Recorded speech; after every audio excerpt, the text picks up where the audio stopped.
साथियों जय हिंद। साथियों आज हम अपनी 10 के दम सीरीज में भूगोल के 10 बहुत ही महत्वपूर्ण क्वेश्चन पे चर्चा करेंगे। साथियों ये सीरीज हमारी बहुत इंपॉर्टेंट है। 750 से अधिक क्वेश्चन का कलेक्शन हो चुका है। अभी पेट का एग्जाम हुआ था तो 80% से अधिक क्वेश्चन का इसमें से आए हुए थे। और आपको भी अगर आगे लाभ लेना है किसी भी वनडे परीक्षा में तो इसको अवश्य पढ़ें, इसका एक्सप्लेनेशन देखें, इसको नोट करें, इसको रिवाइज करें। इसके अलावा मेरा करंट अफेयर की भी सीरीज चल रही, करंट अफेयर्स की डेली सीरीज चल रही है। डेली मॉर्निंग में करंट अफेयर्स मिलता है आपको, उसका अध्ययन करते रहिए, मेरी सीरीज देखते रहिए। तो जीएस और करंट अफेयर का कोई भी क्वेश्चन आपका किसी भी एग्जाम में नहीं छूटेगा। इसके अलावा हिंदी की जनरल हिंदी क्लासेस चल रही हैं कंपटीशन लेवल की, आप उसका भी लाभ उठा सकते हैं। आरओ एआरओ एनसी टेट है, सुपर टेट है, टेट है, इन सभी परीक्षाओं के लिए। आइए दोस्तों देखते हैं आज के 10 बहुत ही महत्वपूर्ण भूगोल के क्वेश्चंस। पहला है कि विश्व की मक्का की पेटी किसे कहते हैं? तो आपको पता होगा विश्व की मक्का की पेटी यूएसए को कहते हैं, संयुक्त राज्य अमेरिका को। यूएसए को विश्व की मक्का की पेटी कहा जाता है क्योंकि मक्का का उत्पादन यहाँ पे, गेहूं और मक्का का उत्पादन सर्वाधिक मात्रा में होता है। 35% विश्व के खपत का 35% मक्का का उत्पादन यूएसए में होता है, जबकि हमारे यहाँ कितना, केवल 2% उत्पादन होता है भारत में मक्का का। विश्व का केवल 2% होता है और यहाँ पे यूएसए का 35% समझ लीजिए होता है। इसके अलावा और कहाँ कहाँ होता है? चाइना में होता है, चीन में होता है, ब्राजील में होता है और अर्जेंटीना में होता है। अर्जेंटीना, ये सब भी मक्का उत्पादन के लिए प्रमुख है। फिर सेकंड क्वेश्चन मेरा, बरमूडा त्रिभुज किस महासागर में स्थित है? तो ये हमारा उत्तरी पश्चिमी अटलांटिक महासागर में स्थित है। उत्तरी पश्चिमी अटलांटिक महासागर, उत्तरी में भी कह सकते हैं, अटलांटिक महासागर में स्थित है।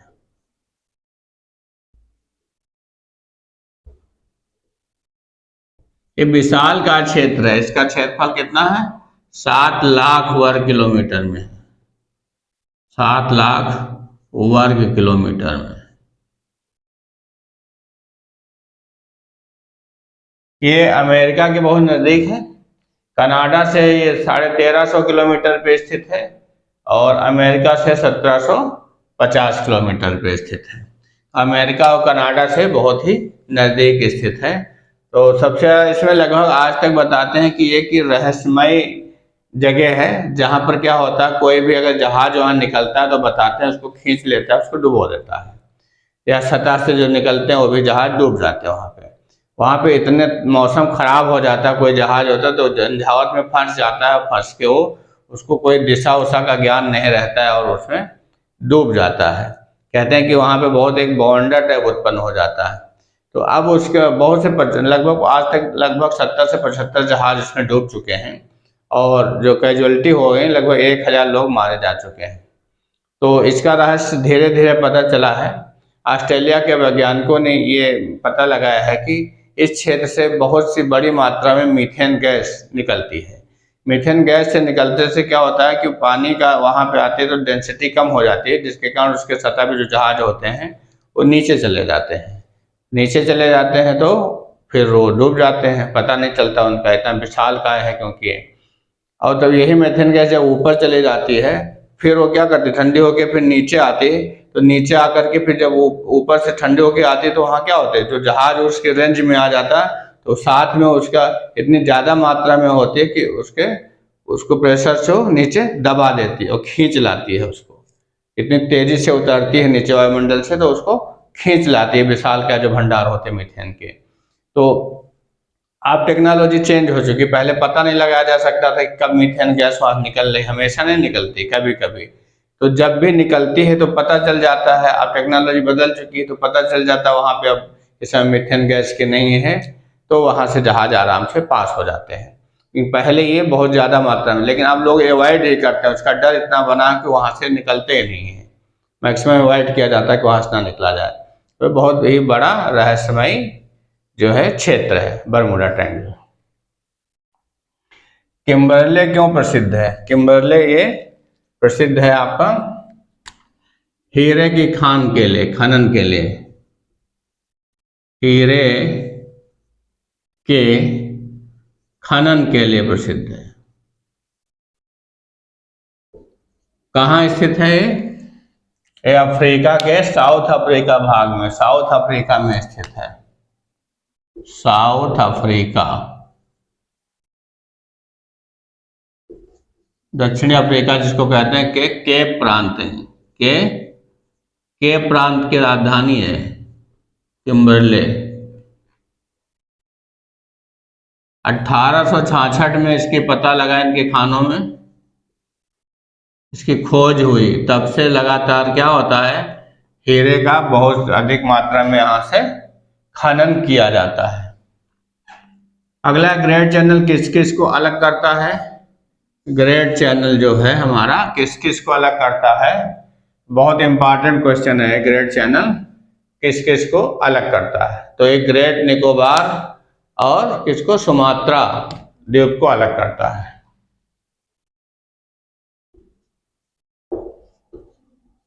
ग्रेट निकोबार और सुमात्रा द्वीप को अलग करता है।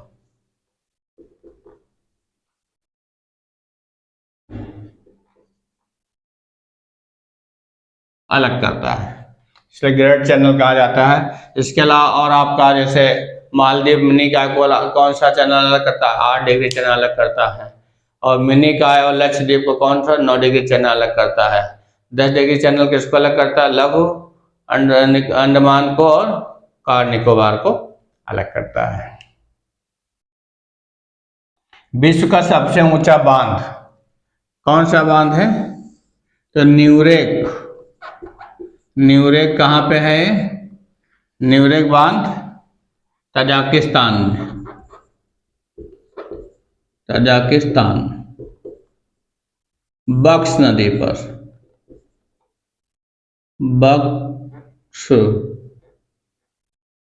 बक्स नदी पर तजाकिस्तान। इसकी ऊंचाई लगभग कितनी है?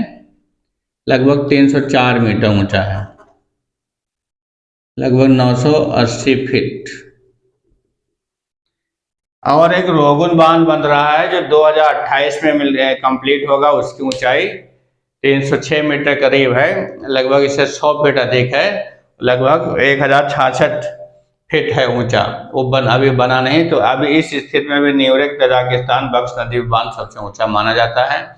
और एक जिनपिंग डेमो बांध भी है चीन में, वो थोड़ा वो भी निर्माणाधीन है, उसकी ऊंचाई भी 305 मीटर के करीब है। तो इस समय जो है न्यूरेक बांध जो है तजाकिस्तान का बक्स नदी पे 304 मीटर ऊंचाई, 900 लगभग 1000 फीट की ऊंचाई है, सबसे ऊंचा बांध विश्व में। और भारत में सबसे ऊंचा बांध कौन सा है?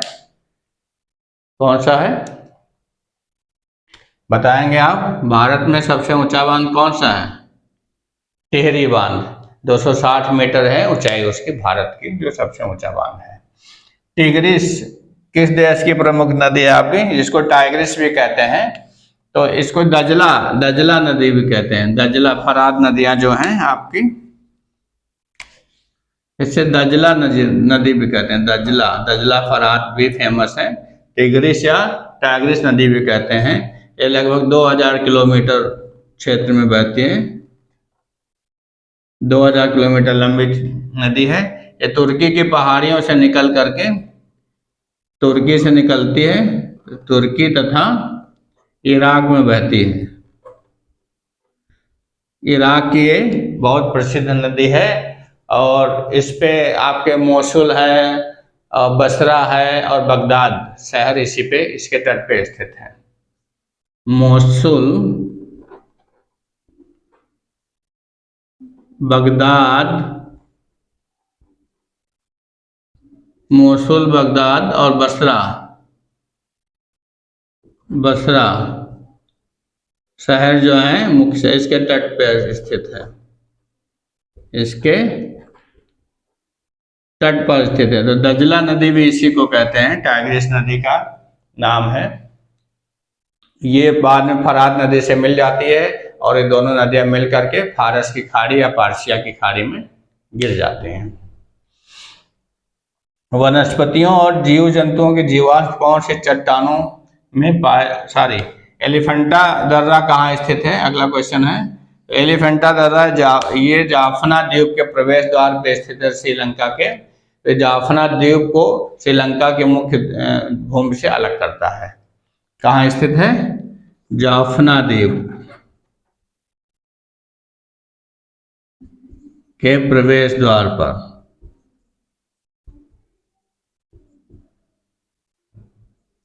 यहाँ श्रीलंका का बहुत बड़ा क्या है?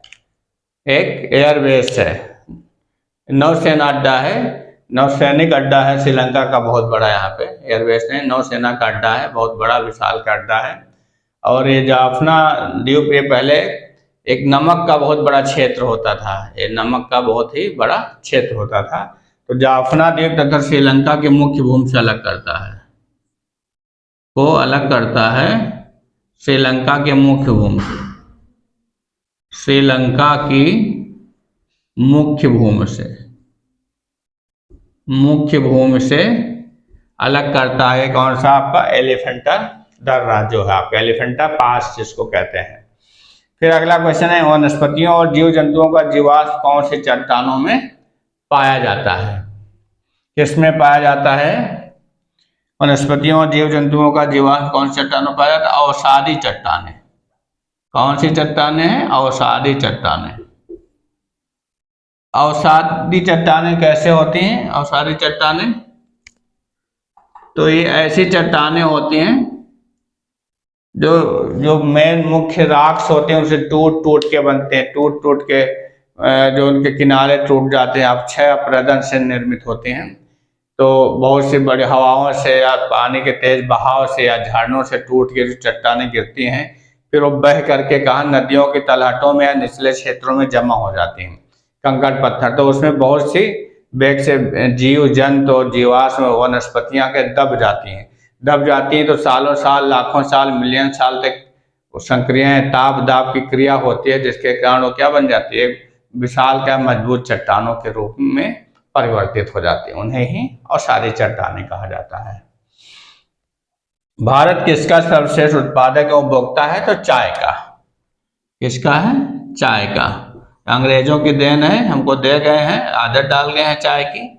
तो चाय का भारत सर्वश्रेष्ठ और उत्पादक उपभोक्ता है। लगभग 564,000 हेक्टेयर में चाय बोई जाती है, उत्पादन होता है 1000 हेक्टेयर में चाय का उत्पादन होता है। सबसे ज़्यादा कहाँ होता है?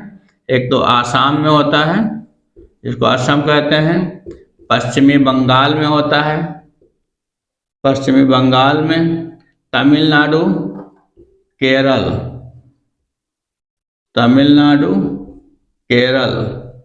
ये जो है प्रमुख चाय उत्पादक क्षेत्र हैं हमारे भारत के। और सबसे ज़्यादा चाय उत्पादन भी होता है, सबसे ज़्यादा चाय का उपभोग भी होता है, पी भी जाती चाय बहुत ज़्यादा अमाउंट में। तो भारत चाय का सर्वश्रेष्ठ उत्पादक एवं उपभोक्ता है। बादलों की दिशा एवं गति को मापने वाला यंत्र कौन होता है? इसको नेफोस्कोप कहते हैं। क्या कहते हैं इसे? नेफोस्कोप या मेघमापी भी कहते हैं इसे, या मेघमापी भी कहा जाता है। बादलों की गति, दिशा तथा ऊंचाई नापने के कार्य आता है। ऐसा यंत्र है जिससे बादलों की गति, दिशा तथा ऊंचाई को हम माप सकते हैं। तो दोस्तों ये रहे हमारे 10 बहुत ही इंपॉर्टेंट क्वेश्चन है। आशा है आपको इसको एक्सप्लेनेशन समझ में आया होगा, मजा आया होगा। इंटरेस्ट के साथ पढ़ा करिए। कोई कंफ्यूजन हो तो आप हमें कमेंट बॉक्स में अवश्य कमेंट करिए, जिससे हम आपकी कंफ्यूजन को दूर कर सके। देखते रहिए साथियों, हमारे साथ बने रहिए, डेली कैलिबर अड्डा को वॉच करते रहिए, आपको बहुत लाभ प्राप्त होगा, डेट श्योर है। साथियों खुश रहिए, मस्त रहिए, व्यस्त रहिए और सफल होइए। जय हिंद।